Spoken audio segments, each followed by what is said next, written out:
केंद्र सरकार के ताजा आंकड़ों से ये बात सामने आई है कि बीते 10 साल में आयकर रिटर्न भरने वालों की तादाद दोगुनी हुई है। आयकर रिटर्न भरने वालों का आंकड़ा 7.25 करोड़ से अधिक हो गया है। सीबीडीटी के इन आंकड़ों में शुद्ध प्रत्यक्ष कर यानी प्योर डायरेक्ट टैक्स जो है वो कुल डायरेक्ट टैक्स 10 साल में 160% से ज्यादा हो गया है। सीबीडीटी ने और भी आंकड़े जारी किए हैं जिनसे पता चलता है कि टैक्स को लेकर देश में जागरूकता लोगों में आई है और लोग अब आयकर रिटर्न ज्यादा भरने लग गए हैं और पिछले 10 साल में ये तादाद दोगुनी हो गई है। इस पर ज्यादा जानकारी के लिए बातचीत के लिए हमारे साथ हैं टैक्स से जुड़े मामलों के एक्सपर्ट सुनील गर्ग। सुनील जी, आपका स्वागत है। जो ये नए आंकड़े आज सीबीडीटी ने जारी किए हैं, ये क्या बताते हैं देश की अर्थव्यवस्था को लेकर और देश में लोगों के अंदर आई जागरूकता को लेकर? देखिए, दोनों बातें हैं। नंबर एक बात कि देश की अर्थव्यवस्था बहुत तेजी से बढ़ रही है। 4 ट्रिलियन हम क्रॉस कर रहे हैं इकोनॉमी। और दूसरी बड़ी बात जो है, जहाँ आंकड़ा अगर हम देखते हैं टैक्स का, आईटीआर का, वो डबल हुआ है। देखिए, अगर टैक्स की कलेक्शन हम देखते हैं पिछले 10 सालों में, तो लगभग 3 गुना हो रही है, लगभग 3 गुना। 13 जनवरी का जो आंकड़ा है, 13,70,000 करोड़ की कलेक्शन टैक्स की हो चुकी है। 20% की ग्रोथ है टैक्स कलेक्शन में। तो मैं मानता हूं कि दो कारणों से लोगों में अमीरी बढ़ी है, मतलब ग्रोथ हुई है, लेकिन सबसे बड़ी बात है कंप्लायंसेस बढ़े हैं। और कारण क्या है? दो। एक कारण है जीएसटी इसके पीछे, और दूसरा कारण है नोटबंदी। आप कितना भी पॉलिटिकली उसको कहते रहिए, लेकिन नोटबंदी या डीमोनेटाइजेशन के बाद में कंप्लायंसेस बहुत बढ़े हैं। और तीसरी बात क्या हुई है सुशील जी, कि इनकम टैक्स विभाग, आयकर विभाग बड़ा एग्रेसिव हो गया। आर्टिफिशियल इंटेलिजेंस का इस्तेमाल करते हैं, वो एआईएस का इस्तेमाल करते हैं। एनुअल इन्फॉर्मेशन स्टेटमेंट आपकी आती है, जैसे ही आप कोई ट्रांजेक्शन करते हैं आपको अलर्ट आता है। जैसे आप बैंक में ज्यादा ट्रांजेक्शन की आपको अलर्ट आ जाता है, या आपको नोटिस देके बुला लिया जाता है। तो लोगों में अवेयरनेस बढ़ी है, एक बात। आर्थिक प्रगति हो रही है, दूसरी बात। और तीसरी बात, कंप्लायंस करने की चाह बढ़ गई है, चाहे मजबूरी में बढ़ी है, पर बढ़ गई है।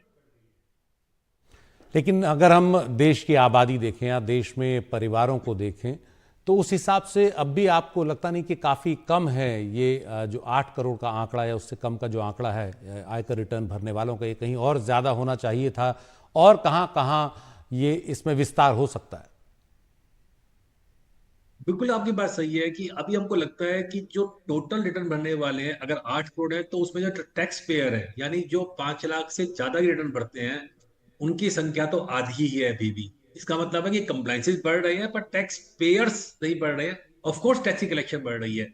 तो सरकार उस दिशा में बड़ा प्रयास कर रही है। और सबसे बड़ा प्रयास जो सरकार ने किया, मैंने बताया कि आर्टिफिशियल इंटेलिजेंस और टीडीएस के माध्यम से जो टैक्स एट सोर्स कट जाता है आपका। आपका बैंक में ब्याज आ रहा हो तो टैक्स कट जाता है, आपको डिविडेंड आता है तो टैक्स कट जाता है, आप कॉन्ट्रैक्ट करते हैं तो आपको टैक्स कटता है। यानी जो इनकम दे रहा है वही टैक्स आपका काट रहा है। तो उससे कंप्लाइंसेस बढ़ रहे हैं। मुझे लगता है कि आने वाले टाइम में ये बड़ा आंकड़ा तेजी से बढ़ेगा। इसकी ग्रोथ 20 से 25% हर साल होगी रिटर्न भरने वालों में भी। आपने एक बात कही कि नोटबंदी से भी ये बढ़ा है जो आयकर रिटर्न भरने वालों का दायरा है। कैसे आप इसको समझाएंगे? देखिए, दो बातें हुई हैं नोटबंदी से और जीएसटी का क्यूमुलेटिव इफेक्ट आया। जो अनऑर्गेनाइज सेक्टर था हमारा, जहां बिल्कुल कैश की ट्रांजैक्शन हुआ करती थी, जहां पर खाली नगद का लेन देन होता था, वो धीरे धीरे चैनलाइज होना शुरू हुआ। क्योंकि ट्रेल है उसमें, जीएसटी में पूरी ट्रेल बनती है। आप जैसी कोई चीज परचेज करते हैं और जैसी कोई सेल करते हैं, आगे उसकी ट्रेल पूरी बनती चली जाती है। तो अब लोगों को लगा कि अगर हम इस सिस्टम का पार्ट नहीं बनेंगे तो हम शायद पीछे रह जाएंगे।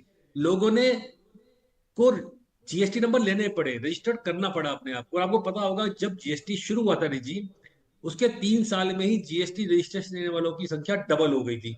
तो जैसी आपकी ट्रेल बढ़ी, बैंकिंग चैनल से बढ़ा। एक और काम हुआ डीमोनेटाइजेशन के बाद में, क्योंकि आयकर ने बहुत सख्ती दिखाई है। जिन लोगों ने पैसे जमा करवाए उनको नोटिस दी गए, उनकी ट्रेल में भी सारे लोग आए और उनको बड़ी टैक्स पेनल्टीज लगाई गई। तो लोगों ने कान पकड़ के तौबा कर ली कि अब ये काम नहीं करना है, क्योंकि रिपोर्टिंग बहुत तेज है। हर चीज रिपोर्टेड है। आपको पता होगा कि हमारे यहाँ पर हर बैंक अकाउंट आधार से लिंक है। आपके आधार से लिंक है, आपका पैन मोबाइल से लिंक्ड है। और पीछे सरकार ने एक काम और कर दिया था कि जिनके आधार और पैन लिंक नहीं थे, 30 जून के बाद उन पैन नंबर को इनऑपरेटिव कर दिया। यानी आपका अब पैन नंबर काम ही नहीं कर रहा। अगर आपने आधार और उसको लिंक नहीं करवाया है पैन को, इसका नुकसान क्या हो रहा है कि अगर आपने लिंक नहीं करवाया और इन ऑपरेटिव अगर आपका पैन नंबर हो गया है, तो आप ना बैंक अकाउंट खोल सकते हैं, ना आप लोन ले सकते हैं, ना आप पासपोर्ट बनवा सकते हैं, आप कोई फाइनेंशियल ट्रांजेक्शन नहीं कर पाएंगे। तो सरकार ने बड़ा एग्रेसिव इसका अपनाया है तरीका, और टैक्सी कंप्लायंस को बढ़ाने के लिए। और मैं कह रहा हूं बार बार कि अगर रिटर्न डबल हुई है तो टैक्सी कलेक्शन ऑलमोस्ट 3 गुना हो गई है। जी, बहुत बहुत शुक्रिया सुनील जी इस पूरी जानकारी के लिए और विस्तार से हमें समझाने के लिए कि जो टैक्स का दायरा बढ़ा है और टैक्स रिटर्न भरने वालों का दायरा, इनकम टैक्स रिटर्न भरने वालों का दायरा बढ़ा है, उसके पीछे वजह क्या है।